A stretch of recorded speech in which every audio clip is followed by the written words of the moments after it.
আজ দেখাবো সজনে ডাল রান্না। এই যে যেমন ডাল সিদ্ধ করি আমরা নর্মাল ডাল রান্নার জন্য, সিদ্ধ করে নিয়ে তারপরে সিদ্ধ হয়ে গেলে পরে এটার ভিতরে একটু হলুদ দিয়ে লবণ দিয়ে ভালো করে ঘুটে নেব এবং সুন্দর করে ঘোটা হয়ে গেলে পাশে ঘুরতে গিয়ে যেগুলো লেগে যায় সেগুলো সুন্দর করে নামিয়ে নেব এবং নামানোর পরে দিয়ে দেব পরিমাণ মতো জল এবং জলটা দিয়ে সুন্দর করে পাশে যেগুলো লেগেছিল সেগুলো নামিয়ে আরেকটু মিশিয়ে নেব সুন্দর করে।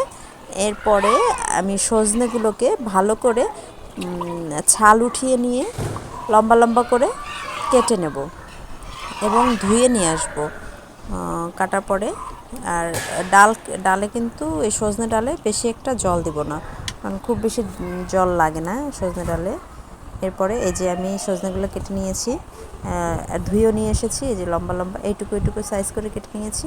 এবার আমি দিয়ে দেবো সজনেগুলো ডালের ভিতরে দিয়ে যখন মানে ডালটা ফুটে উঠবে তখন আমি দিয়ে দেবো একটা টমেটো এবং নামিয়ে নেব।